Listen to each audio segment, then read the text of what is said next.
What do you think were the kind of crucial elements to your success here?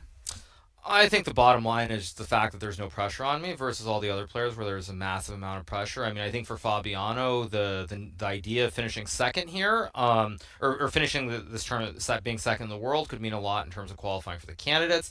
Additionally, I mean, I think there maybe are FIDE Circuit Tour points, all these other things that just don't, I just don't even think about them. I mean, if I have a chance to qualify, I'll try, but it's really just not on my radar whatsoever. And so I think the fact that everybody else has this massive pressure, it makes it a lot harder for them. Whereas for me, I mean, if I do something stupid and lose, I can always just go back to streaming. So. Uh-huh. And how do you find the energy to not only play chess, which is quite hardcore, but also stream, go on YouTube, do your videos, and play Entitled Tuesday as well? Well, like I said, and I've said it before, but I think I do consider myself a streamer first. All this other stuff, I consider it's something that I've been doing nonstop for the last 3 years, pretty much. And playing chess is rather strange. It's not something I've been doing for the last 3 years. So I think mainly it's just my enthusiasm for chess. I've always had it, and I think certainly for me, because I'm not playing that many classical games, it's actually quite exciting to see these positions in these various openings on the board. Whereas, if I was playing the Grand Chess Tour and all these other events, I probably would have seen like 20 Berlins over the last month and a half, and I'd be sick of chess. So it helps a lot that that I'm able to do all these different things. Several times when you went into the confessional booth, you started out that, well, I'm bored. What does that mean in that situation?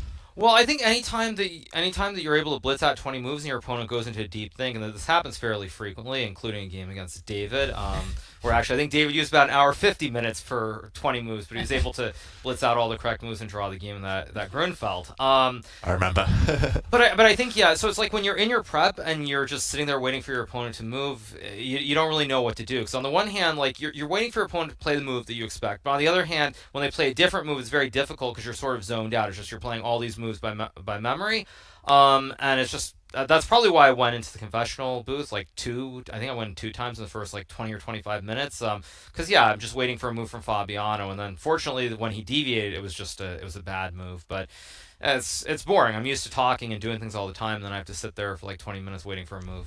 Is it going to the confessional booth? Is it also a stress relief time for you there? Well, I mean, I don't think it's about stress relief. I don't really feel any stress or pressure at all. I think it's more that for me, looking at the bigger picture, it's something that is beneficial for the audience. I think, once again, when you look at the games, there are really only two ways that someone who's a casual player can understand. Either that's through the live commentary or that's through the evaluation bar. And the thing is, when you hear from the players are not computers, as we see with all these double question mark moves in every single game, pretty much. But when you hear what the players are saying, you get their true, honest opinion of how they feel. And I think certainly that's something that has been lost with the engine, because what people say both, before the game, after the game, it's always sort of affected by what the computers say about the various critical moments during the game. And so I just think it's beneficial, and that's the main reason I do it. Actually, it has nothing to do with like relieving stress or anything like that. I just do it because I think it's good for the fans. Is it also funny for you that you're judging practically all the games, you're giving your opinion several times during the game,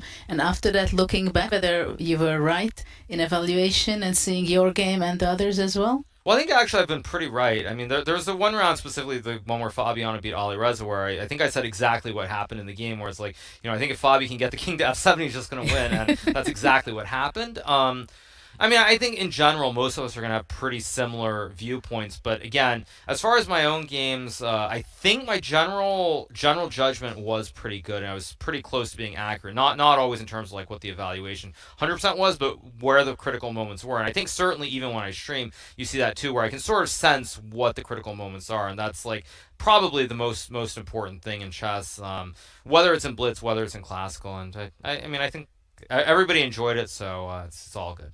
And I also had a question about Norway in general, about Stavanger. Mm-hmm. What makes Norway Chess so special? Well, I think in terms of organization, it's the best organized tournament in the world. I think the conditions are really second to none. The organizers do all they can. They have these nice cars that they provide, so you can go wherever you want around the city.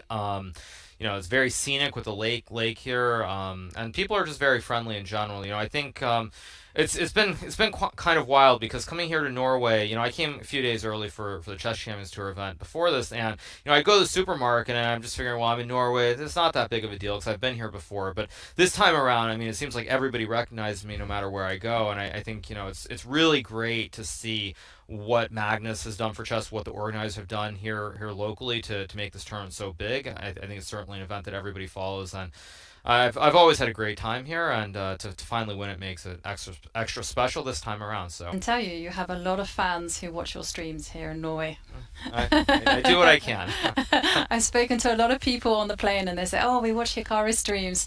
So you are growing the game for sure. Thank you, appreciate it. On that note, Hikaru, do you have any words of advice for any aspiring streamers, either at home or maybe in the studio, just asking for a friend? I think if there's one thing that I would say, you have to realize that the viewers, there is a certain IQ, and I know a lot of people assume that it's very generic. You show up, you do these things, but I think certainly, first and foremost, you have to enjoy what you're doing. And I think if you have a passion or you enjoy whatever game it is, even if it's not chess, but like anything really, the viewers will see that and they'll understand that. And if you're being very fake, I think they actually will see through that. So the main thing is just to have a passion for what you're doing and really, really enjoy it. That is probably the single biggest piece of advice that I would give, is just enjoy it and have fun with the community that you're trying to build. And I also have some questions from chat asking, will you play in the World Cup? No, I'm not playing there. I have other summer plans already, so I'm not going to be playing the World Cup. Oh, are you going to enlighten us as to these chess plans? I mean, well, first of all, I have to go stream, and then I'll figure it all out. But I have stuff coming up. Oh, okay. And do you have any educational things on the horizon? Like Fabiano mentioned, he had a chessable course. Oh right, yeah. I mean, at some point I'm supposed to do a Chessable course, but Chess.com hasn't like reached out to me about that yet, so I don't even know what the deal is with that. I think for me as a streamer, the biggest thing is I just make sure that I show up and I do what I'm supposed to do. I show up and I stream, and that's really all that I worry about. Even with this tournament before I came here, I didn't know what the time control was. I knew what the general schedule was with the rounds and everything, but I didn't know the time control. I didn't know the Armageddon format, any of this stuff. I just made sure to show up. That's really where my head is at these days. How do you visualize, let's say, the chess community and the world in 5 years? Well, I mean, it's very hard to tell where things are going. I think right now we have a lot of tournaments. All the top players are very competitive. They're playing almost year round. So I think from a financial standpoint, that's very good. Will there continue to be more tournaments? It's hard to tell. I think actually at the moment, and personally, I think there are probably a few too many actually. So we'll see what happens with that. But I think chess is only going to continue to remain popular. I think between myself, Magnus, and others, I think people really enjoy watching chess, and I don't think that's going to change. I'm really excited to see what happens with the juniors. I think Gukesh, for example, I think finishes third, if I'm not mistaken. A very, very impressive event here, and I think maybe we'll see someone finally dethrone Vichy after God knows how many years as India's number one. But I think the future is very bright with all these juniors who are up and coming.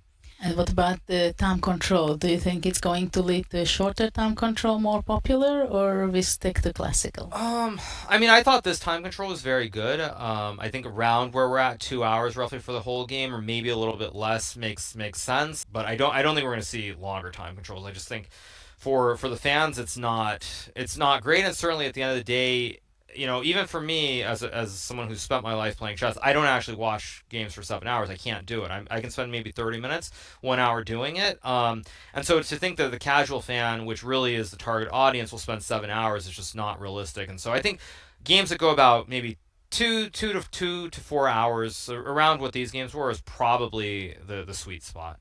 Mm-hmm. And what did you say to Fabi right after he resigned? Because obviously it was a heartbreaking end to his tournament. Yeah, I mean, we were just discussing the game. I was basically talking about the whole knight e4 bishop a3, and it's always terrible when that happens. Like I had a game I think against Wesley some years back in St. Louis in a Catalan where basically I confused an order, I played the wrong sequence versus the exact set of pieces. So we were just discussing the whole situation with this bishop a3 knight e4 and then this knight takes c5. That's all we're talking about. So it was just very chess specific. Okay, and I have to say, congratulations once again for becoming Norway Chess Champion 2023, and also for entertaining us all with not only your confessions, but your magnificent chess as well. And well, amazing performance, and well done. And thank you very much for joining us in the studio and sharing with us your thoughts. Thank you so much. It was great being here. Congratulations.